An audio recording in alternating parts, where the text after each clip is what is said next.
Günaydın balaca dostlarım. Biz bugün ilk nağılımıza başlayırıq. Nağılımızın adı Çaqqal ve Xoruz. Səhər açılırdı. Hamı yatmış idi. Xoruz ağacın başında banladı. Kukluku ku, kukluku ku.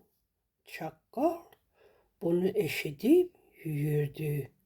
O ağacın yanına geldi ve xoruza baktı. Çaqqal çok gözlədi. Xoruz ağacdan düşmedi.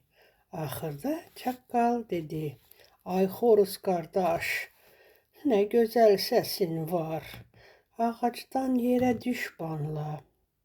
Xoruz bir də banladı.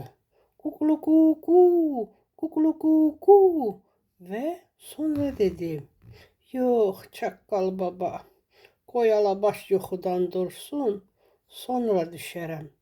Çaqqal alabaşın adını eşidib qorxdu və qaçmağa başladı.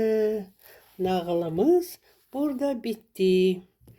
Əziz gözəl balalarım, sizə şirin yuxular diləyirəm. Sağ olun.